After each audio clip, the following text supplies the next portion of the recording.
Hey there! When I was learning how to code in university, they didn't teach us to use IDEs. Instead, they taught us to use basic code editors. And I don't know why, but I'm really thankful for that experience.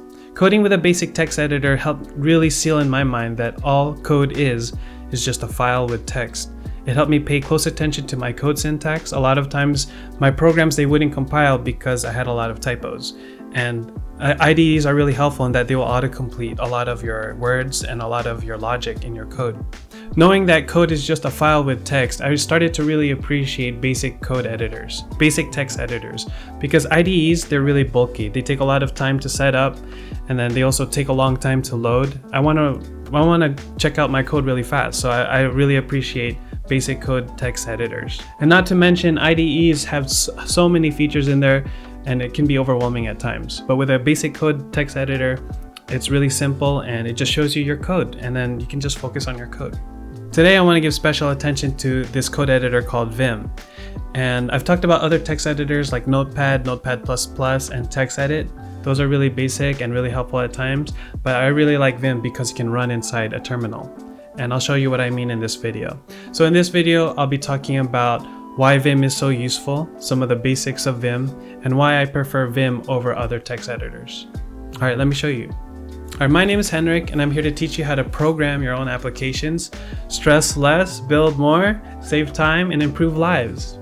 And before we begin, if you're just starting how to code and you want to build a project, I have a free project guide called my Personalized Finance App Programming Guide. It's a guide that gives you a project, and basically in this project, you take your credit card transactions from your credit card company. They will give you a file, and then with that file, you can kind of use this program to parse that file and categorize your expenses in different budget categories, so you know how much you're spending. And it's a really useful project for your personal finances. That's why it's called Personalized Finance App Programming Guide. It's a free guide. It's a 12-step guide. It goes you step by step how I would think, what should I code first when I'm implementing this app or creating this app. And you can download it in the link in the description. And if you download it and pay attention to what it says, you'll definitely learn some fundamental programming concepts. All right, just one thing to note, when I say Vim or VI, I'm going to be using them interchangeably because you can use the things I'm about to teach you can use in both Vim or VI. Basically, Vim is just a superset of VI. It's just VI improved. That's why it's called Vim. So they're almost the same application, same text editor. So just keep that in mind. All right, so why is Vim so useful? I used it a lot in my previous job, and I also use it in my current job at times. But it's so useful because you can run it inside a terminal, inside a console. You don't need a UI to use this text editor. With Notepad++ and TextEdit, you need a UI.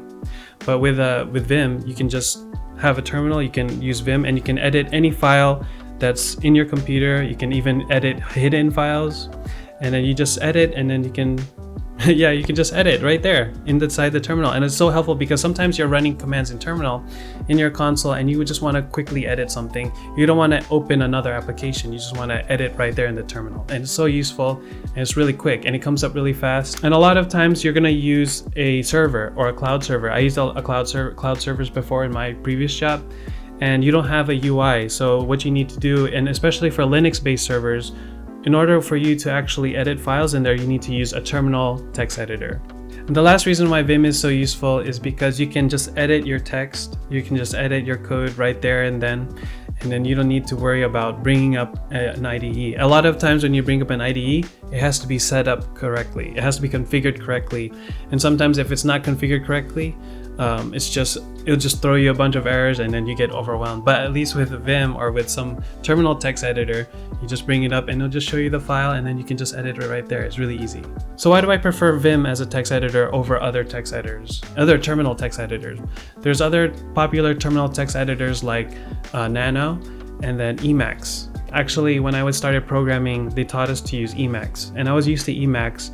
And when I was introduced to Vim, I didn't really like it at first, but then I started to like Vim over Emacs.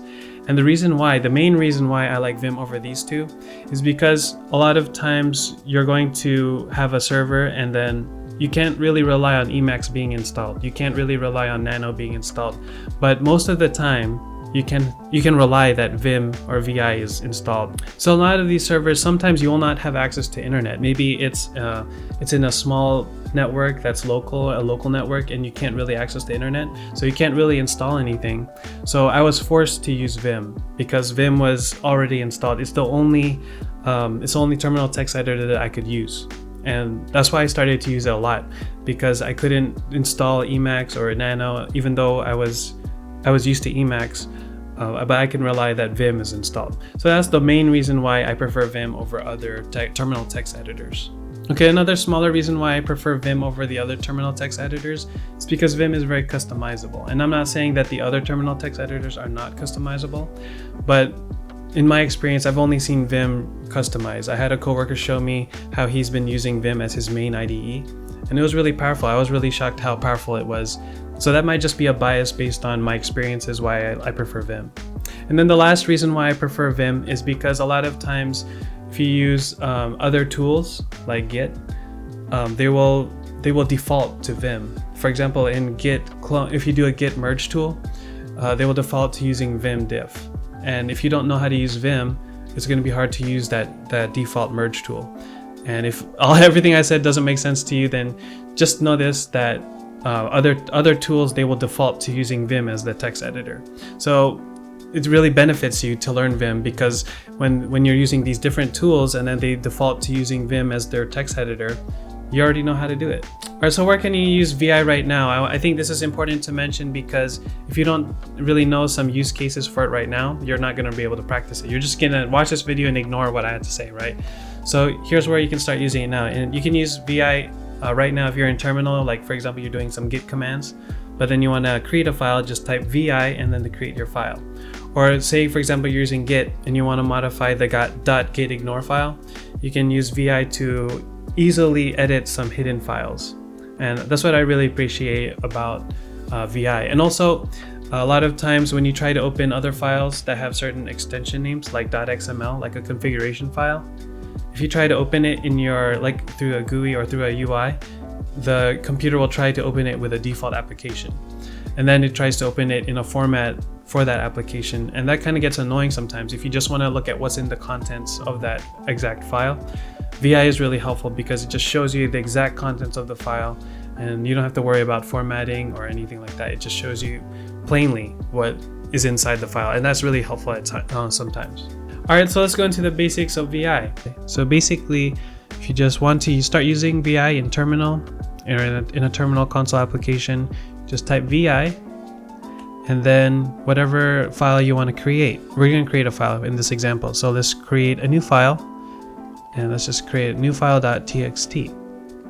And I really like VI because you can choose what kind of file extension you want. And then you press enter, and there you go. You're already using VI. Now it says here at the bottom, it says new file.txt and then new. And right now in the default, there are two modes. There's the command mode and then insert mode. Right now you're in command mode, and in command mode, if you try to type right now, I'm trying to type something, but I can't type anything, and because I'm in command mode. And what that means is you can type in commands, and I'll show you some commands later. But for now, let's just show you some insert. Let's just go into insert mode so we can actually create, so you can actually type stuff into our file. So in order to go into insert mode, you press I. So now it says at the bottom, insert over here, and then you can just type whatever. Okay, so you can just type whatever you want. And if you want to save your file, you have to go back into command mode because you're insert mode. So here you can just type whatever you want. But then if you want to save the file, you have to hit escape to go back into command mode. And then see the insert disappeared over here. And then now you can type in a command. Like for example, you just want to write, or you want to save, you do :W. And then it says here written. So it's saying it saved your file. And then you can actually exit your file using :Q. And that's how you exit the application. It's a command basically telling VI that I want to exit, I want to quit. So now you quit. And then if we use cat to look at what new file is, it's right there. You can see that the thing that I wrote earlier is in there. But we want, say you want to edit the file, you just do vi, or you can do vim, and then new file.txt, and it's the same idea. We're in command mode, and then you want to insert stuff. You press I to go and insert, and then let's try to fix up our typo here. Type whatever, and then you can press enter, and then you can add more stuff to the file. And then if you want to save it, you hit escape first to go back into command mode. And then actually what I want to do is I want to show you how to write or save the file and then quit. You can do write, quit. You can actually do 2 commands at the same time. And then you just do that and it will save the file. So we look at what new file is again. And there you go. You see the contents of the file. Now if we go back into new file.txt, I'm going to show you other commands you can do. So if I didn't like this line, this ASDF line right here, if I don't like it, I can press DD twice, and that deletes it. Say you want to delete 2 lines, you can actually do the number 2, and then I do DD again, and then deleted 2 lines. And then say I want to repeat it, I want to delete ASD and DFSA, I just do 2, DD, and there you go. And I want to undo that, you press U. And then I want to recover the previous, I want to undo the other 2 I deleted, press U again, and then you can actually do it again to get back the first ASDF that I had earlier. All right, and say I wanted to delete this whole, I can do 5 and then DD, and I can just delete it, and then I can just write it, right quit, and then I can do cat new file.txt, and then I only have that 1 line that I had earlier. All right, let's go back into vi new file.txt. I want to show you how to copy. So if you want to copy or type whatever, I can press YY, and then I press P to paste, and then I can keep pasting it. And then if I actually delete 2 lines, like 2 DD, I can also paste. Keep pasting. It goes 2 by 2 now because I'm pasting 2 lines. Here, let me make it more simple. So I can actually delete all of these, and then let's say I'll make it more simple for you. All right, say I wanted to copy 3, right? I can do YY, and then I want to put it after 7, I press P. There you go. Say I wanted to copy 7 and 3, I go 2D or 2DD, and then I deleted them, and I can paste them after the 10. So it's really fast, really simple, right? All right, so there's another command you can do if you want to go to a particular line number. Say I wanted to go to line number 6, right? And then I first opened the file, I can just do :6, press enter, and it brings me to line 6 right away. And this is really helpful if you know what line it is, like where your code is, or the line is messing up, and you want to go there right really fast. With an IDE, you don't have to like scroll or do Control F. You can just do if you know the line number, you can just do the colon and then the line number. But say you wanted to do a search as well, like what I just mentioned, and you're up here, you can do a slash, and then you want to look for 6, and then it'll bring you there also. So it's also really fast for like that Control F functionality. I want to see where 10 is, and then boom, there you go. Now say I made some changes here, right? And I did it by accident, and then I made all these changes. I don't really want those changes. You can actually just quit without saving, and that's this command. It's a colon, Q, and then exclamation point right here. And then if I was to cat new file, see all of those numbers I had earlier, they're gone now because I didn't really save those changes. All right, so here we're just playing around. I'm just showing you how to use VI or Vim, some basic ones.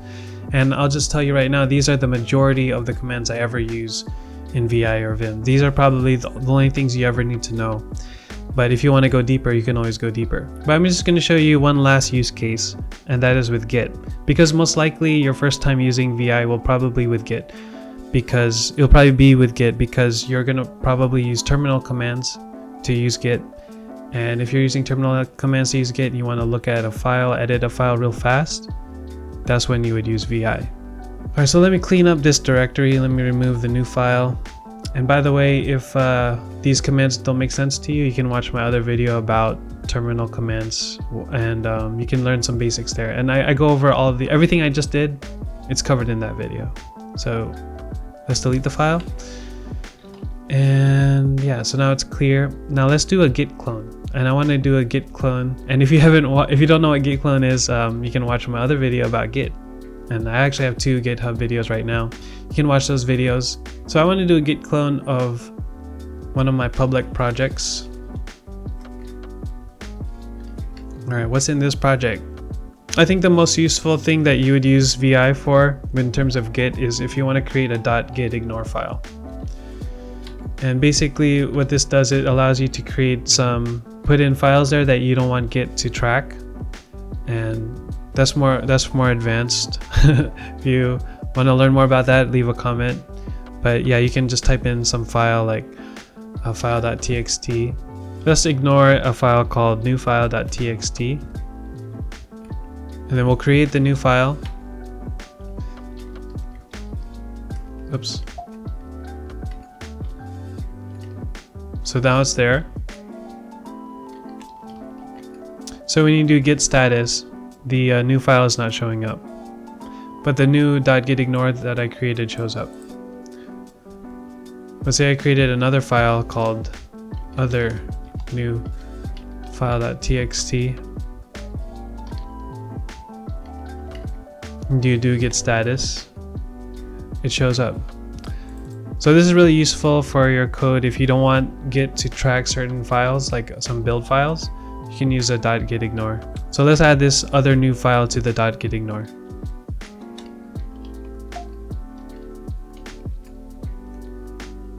And then I'm just gonna copy. I don't want to type the whole thing, right? Paste, insert mode, other. And now git status. Now it's not there.